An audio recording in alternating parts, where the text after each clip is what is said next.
Selanjutnya materi tentang pre dan post COVID-19, what should we do, dari Dr. Kopal Sangaji, spesialis KFR, di mana beliau adalah dokter spesialis fisik dan rehabilitasi di Pekanbaru. Monggo dokter dipersilakan. Terima kasih. Waktu 30 menit. Assalamualaikum warahmatullahi wabarakatuh. Salam. Saya coba share screen dulu. Terima kasih. Assalamualaikum warahmatullahi wabarakatuh. Jadi banyak dari kita yang alhamdulillah belum terkena COVID, tapi juga banyak dari kita yang sudah terkena COVID. Jadi ada dua hal yang bertolak belakang, yang satu sebelum, yang satu dan sesudah. Nah, sebelum dan sesudah itu ada bagian-bagian yang harus kita siapkan. Ya. Oke, jadi kita tahu sendiri bahwa COVID itu sendiri adalah novel coronavirus, SARS-CoV-2. Mungkin sudah tahu semua. Skip, Mas. Oke. Dimulai dari SARS-CoV-1, kemudian jadi MERS, kemudian dari SARS-CoV-2, jadi terjadi mutasi. Ini adalah tahunnya berbeda. Nah, dalam 7 hari terakhir, itu kasus COVID di dunia bukannya makin menurun, tapi makin menaik, terutama di Indonesia, nih kasusnya makin banyak. Sehingga kita menjadi kebingungan, apa yang harus kita lakukan. Jadi, kita tahu sendiri, strukturnya mungkin sudah dibahas tentang spike glycoprotein, bahwa glycoprotein ini adalah yang menempel pada H2 reseptor. Lanjut, Mas. Nah, itu juga kita lihat dari virus entry, akhirnya masuk, kemudian dia mereplikasi. Nah, yang perlu direplikasi itu adalah dia membutuhkan suatu energi yang disebut glukosa. Jadi, virus itu sebenarnya adalah materi protein genetik yang nempel ke badan kita. Dia akan mereplikasi itu dengan menggunakan glukosa. Karena itu kita sangat concern dengan apa yang namanya asupan kita sehari-hari. Ini gambaran kita sudah penuh di rumah sakit, di dalam ICU, bahkan sampai petugas pemakaman COVID pun juga sudah penuh. Tracing dilakukan juga makin naik, tapi juga kasusnya juga makin banyak. Nah, ini juga disebut sebagai comorbid, yang tadi sudah dijelaskan, bahwa sebenarnya comorbid ini hubungannya itu banyak, yaitu obesitas dengan comorbid, yaitu ada gangguan metabolisme, gangguan imun, inflamasi, selalu terjadi itu. Nah, ini sebelum jauh-jauh hari sebelum ada COVID, saya sering menemukan ini namanya new lifestyle disease atau non-communicable disease, bahwa sebenarnya kita ini terkena pandemik. Jujur aja bahwa kita ini sebagai tenaga medis juga terkena pandemik namanya physical inactivity. Kita lebih banyak duduk. Dan non-communicable disease ini merupakan penyebab kematian terbanyak, yaitu pertama dari kardiovaskuler, kemudian kanker, respiratory, dan diabetes. Kemudian yang kecil-kecil ada diabetes. Nah, jadi ini adalah suatu penyakit baru yang disebabkan oleh suatu kemapanan, kenyamanan. Dan data di Amerika menunjukkan bahwa orang-orang yang aktif dibanding orang aktif itu tidak lebih banyak yang nggak aktif. Nah, ini mungkin datanya akan bertambah. Nah, saat di Eropa sendiri, satu dari anak kecil, 1 dari 3 anak kecil itu overweight atau obes. Itu menunjukkan bahwa 30% populasi ini sudah obesitas. Ini data tahun 2014. Nah, physical inactivity pandemic itu yang tadi kita sebutkan bahwa menyebabkan burden pada ekonomi kita dengan obesitas, dengan coronary disease, kita tahu sendiri BPJS sendiri untuk kasus-kasus katastrofik ini banyak sekali, diabetes dan hipertensi. Nah, apakah kita akan sanggup melakukan tanpa latihan exercise? Jawabannya adalah enggak. Jadi kita harus berubah. Jadi yang pertama adalah kita merubah status chronic low-grade inflamasinya, dan kedua adalah merubah mitokondrial kita. Mitokondrial itu adalah pusat pernapasan selnya. Ini ditampilkan cepat, Mas. Ini 3. Nah, ini coba lihat tahun 86. Ya. Lanjut, Mas, cepat, Mas. Nah, terus 88 terus lihat nih. Makin banyak kasus obesitas. Kita ambil data di US. Terus makin banyak. Bukannya makin bertambah sedikit. Dan mengenai seluruh state 2001 terus. Nah, jadi apa? Di negara yang kita sebagai istilahnya kita berkiblat pada USA, ternyata mereka juga sampai melemparkan handuk mengenai obesitas ini. Bahkan Dr. Jason Fung adalah menyebutkan menerbitkan buku tentang obesity code, bagaimana cara kita menangani obesitas. Di Indonesia sendiri dari faktor penyakit tidak menular, ternyata ada peningkatan yang dari 1,4 menjadi 1,8. Ginjal 2 jadi 3,8. Jadi intinya yang semua penyakit-penyakit ini makin naik. Nah, obesitas sendiri itu banyak sebelum terjadinya banyak COVID ini, menimbulkan banyak komplikasi, baik untuk hipertensi, kenaikan LDL kolesterol, mungkin yang small gens, high triglyceride, heart disease, kidney, endothel, dan semua. Jadi sebelum terjadi apa-apa, dia startnya sudah start inflamasi. Jadi startnya udah inflamasi pada kasus obesitas. Nah, ketika dia terkena daripada penyakit COVID, ya virus COVID, maka yang terjadi survival rate-nya akan rendah. Karena apa? Karena dia termasuk salah satu komorbid, yaitu dengan tingginya kadar glukos, dengan mudahnya inflamasi dan hiperkoagulasi, itu menyebabkan poor prognosis untuk COVID-nya. Jadi sebenarnya ini sudah ada, jadi ini sepertinya COVID ini membuka tabir, istilahnya membuka tabir di seluruh dunia bahwa kita ini menghadapi suatu suatu perang, bahwa kita menghadapi suatu metabolic syndrome atau insulin resisten yang sudah luar biasa besar. Nah, ketika SARS-CoV menyerang, maka orang-orang di bawah ini yang obesitas, yang mudah inflamasi, yang autoimun, yang gangguan koagulasi, ada hiperglikemi, orang usia tua, hipertensi, ada gangguan ginjal, itu akan makin memperberat terjadinya poor outcome. Apalagi ke depan ini diprediksi akan terjadi new onset diabetes karena kasus long COVID. Tadi mungkin disampaikan Dr. Eka ini, mungkin slide kita sama, bahwa sebenarnya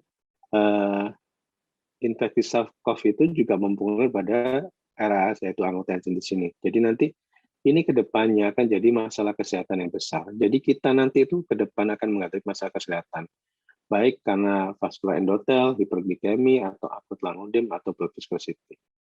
Nah, kita lihat sendiri bahwa mortalitasnya itu bisa dari kasus parunya, bisa dari hipertensinya, bisa dari gangguan endothelnya atau hiperglikemi, atau dari ginjal, atau hal-hal yang akan meningkatkan mortalitas daripada kasus-kasus COVID ini. Nah, pintunya di mana? Istilahnya pintunya tadi kita sebutkan S2. Jadi S2 yang sebagai konverter yang harusnya menjadi respon normal tubuh kita untuk diabetes, dia dibajak sehingga dia menjadi pintu masuk untuk mortality valve pada COVID. Ya, kita lihat sendiri bahwa S2 itu tersebar nggak cuma di paru, tapi juga banyak ya. Dia di jantung, dia juga terjadi di usus, kemudian dia juga terjadi di ginjal, sehingga semua organ yang ada S2 pasti akan bermasalah. Nah, ini mungkin sudah dijelaskan bahwa yang sebelah kiri ini adalah angiotensin, yang sebelah kanan yang proinflamasi, yang sebelah kanan adalah antiinflamasi. Jadi pembajakan di S2 itu pasti akan meniadakan antiinflamasinya. Istilahnya kalau kita naik sepeda itu kita nggak pakai rem, kita meluncur terus. Nah, apa yang terjadi yang tadi sudah dibahaskan ketika sampai pada badai sitokin, maka sebenarnya yang terjadi itu ketika terjadi badai sitokin, maka terjadi insulin resisten di muscle dan adipose. Jadi sebenarnya tubuh kita di otot dan di lemak, dia tidak bisa terjadi insulin resisten, dia tidak bisa menggunakan glukosa sebagai sumber energi, sehingga seringkali pada kasus-kasus COVID itu tiba-tiba ditemukan gula yang tinggi. Kenapa? Karena memang nggak bisa dipakai. Jadi terjadi insulin resisten di muscle dan adipose pada badai sitokin. Terus sebaliknya, tubuh itu akan menggunakan lemak sebagai source energi saat inflamasi. Jadi ketika kita ada sickness anoreksia, maka sebenarnya pembelian glukosa itu kita harus hati-hati, karena kita akan juga menaikkan kadar glukosa dalam darah. Yang notabene satu, nggak dipakai sama virusnya, nggak dipakai sama tubuh. Dia akan dipakai virus untuk replikasi. Karena itu jurnalnya PET scan-nya tadi dari Dr. Azharul muncul. Itu tanpa disengaja, orang di PET scan ternyata muncul di daerah paru. Jadi tubuh kita lagi menggunakan fatty acid, tapi kita bom dengan glukosa. Sehingga itu menjadi rasionalisasi bahwa sebenarnya bahwa tubuh kita ketika sickness anorexia bahwa sebenarnya kita tidak butuh asupan glukosa.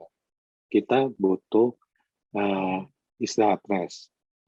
Nah, sekarang apa yang kita hadapi yaitu yang disebut sebagai post atau long COVID syndrome, ya. Ya, post atau long COVID syndrome itu suatu paradigma baru, suatu onset baru, yang membutuhkan terapi, new strategis dan new budget. Kemarin kita berbincang-bincang dengan BPJS Kesehatan, mereka juga kaget, oh ternyata ada marketing. Nah, ya intinya ini akan memberatkan masalah kesehatan di negara kita.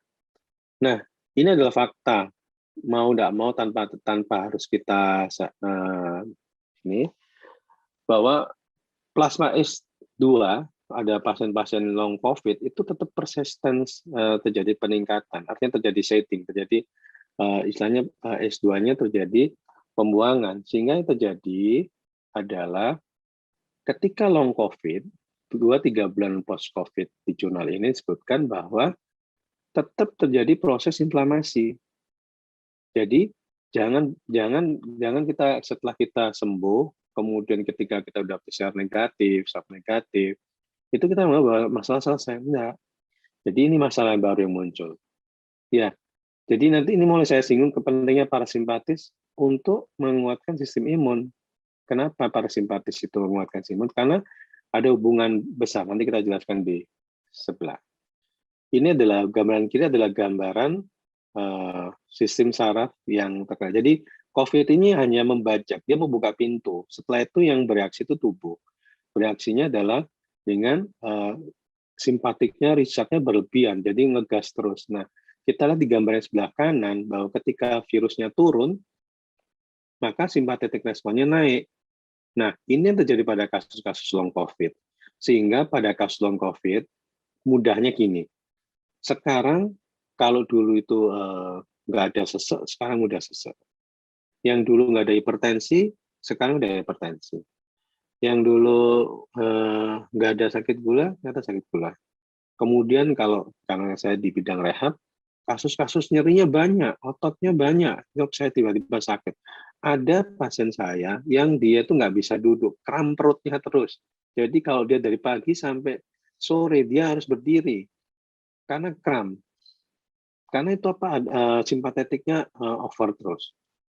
Jadi apa yang kita bahas dari pembicara ini terakhir adalah bahwa sebenarnya simpatetis kita berlebihan, parasimpatetis kita turun. Intinya di situ. Kenapa? Karena dipicu oleh COVID. Jadi bukan virus COVID itu menyebabkan sampai simpatetis itu, tapi adalah dia membajak kemudian menyebabkan semua gejala-gejala kelebihan simpatis. Ya, apa yang terjadi ketika simpatis naik, yaitu hiperleptinnya, hiperinsulin, gulanya naik. Hiperleptin ini rasanya kalau kita ini ngunyah nggak habis-habis, rasa lapar terus, kemudian gangguan kemoreflektor, baru refleks ini vagal tone-nya juga bergangguan. Sehingga itu banyak sekali menyebabkan gangguan-gangguan, nanti akan kita jelaskan juga di slide berikutnya.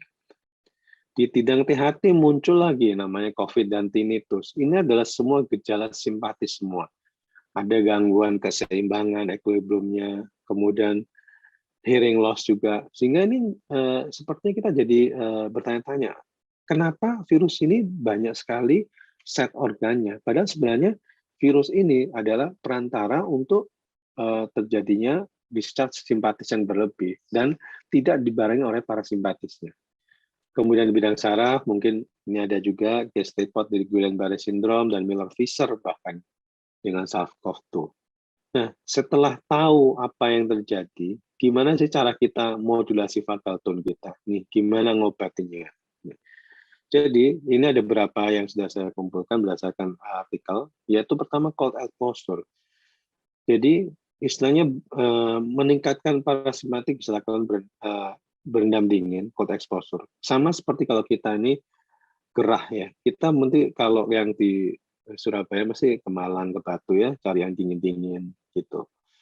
Kemudian adalah deep dan slow breathing. Mungkin karena ini slide yang lama, di slide yang baru itu nanti saya ada cara bagaimana diafragma breathing dan bagaimana pernafasan perut, ya ada 2 itu.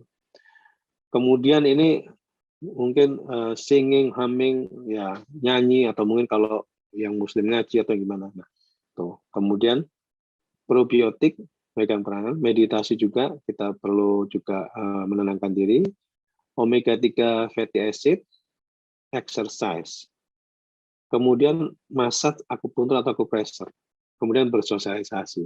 Jadi maksudnya apa?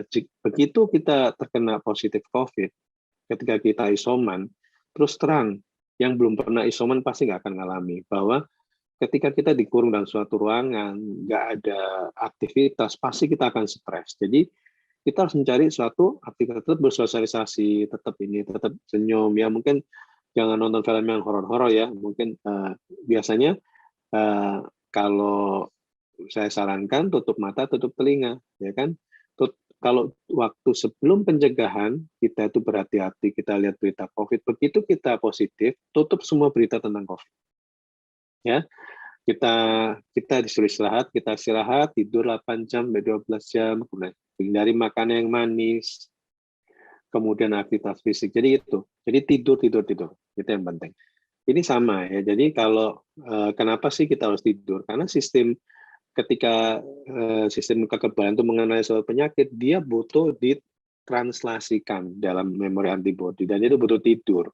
Kalau kita kurang tidur, itu mesti menjadi pitfall. Karena kurang tidur pasti menyebabkan gula naik, tensi naik, karena kortisolnya juga naik. Tuh. Karena itu di saya sendiri, ketika saya praktek, ketika saya visit, kalau pasien-pasien post-COVID itu, kalau saya visit, saya suruh matikan lampunya supaya tidur. Karena Pak gimana, nggak bisa tidur dok, kita tidur. Karena gimana, kemudian dibatasi jam juga kunjungan dokternya juga perlu. Kan dikit-dikit masih mau tidur, kita datang dan segala macam. Nah, ini juga ada hubungan antara angin atau tensi dengan tidur. Ternyata itu sangat berhubungan, dan ini jurnal-jurnal yang sudah diterbitkan sebelum COVID ini, bahkan tahun 2020 tentang obstruksi sleep apnea hubungannya dengan RAS dengan COVID. Nah, kemudian kita cari cara termurah untuk mengatasi COVID, yaitu yang sudah disediakan alam, yaitu fasting. Kenapa ini dibahas banyak? Karena sebelum ada COVID memang banyak sekali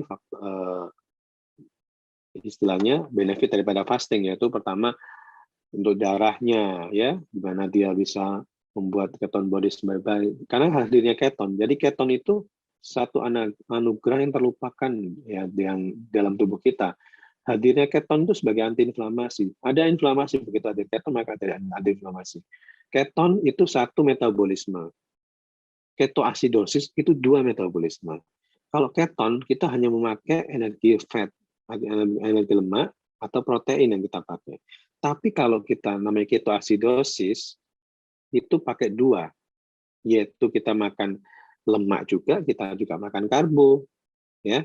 Jadi kita makan nasi padang, nasinya banyak, ininya banyak, kuahnya banyak, nah, itu adalah bisa memicu itu.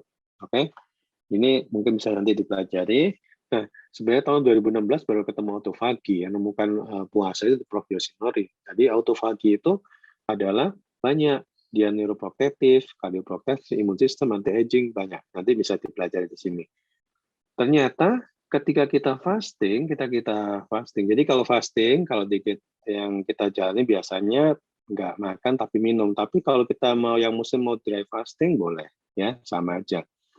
Jadi ternyata fasting itu juga menekan daripada nervus simpatisnya, supresinya. Ya. Jadi itu salah satu upaya kita supaya tidak terlalu tinggi daripada charge-nya simpatisnya. Nah, kenapa sih kita ini? Karena nanti juga ternyata banyak yang stres ya. Jadi banyak kasus gini. Saya punya mendampingi isoman, tapi ternyata kok dia tiba-tiba ngelamun, tiba-tiba ada onset psikosis. Karena apa? Karena vagus nerve-nya juga terganggu. Karena dia terjadi fase inflamasi. Jadi secara fasting atau yang lain itu, yang menaikkan vagal tone itu juga membuat kita lebih rileks. Jadi stimulus daripada vagusnya. Jadi apa yang harus kita pikirkan tentang vagal tone? Nomor satu harus mengedepankan fasting atau puasa. Yang kedua, Jadi ini untuk yang post-COVID loh ya, post-COVID. Karena sudah istilahnya gasnya udah ketinggian, gimana cara ngeremkan, membalikkan lagi.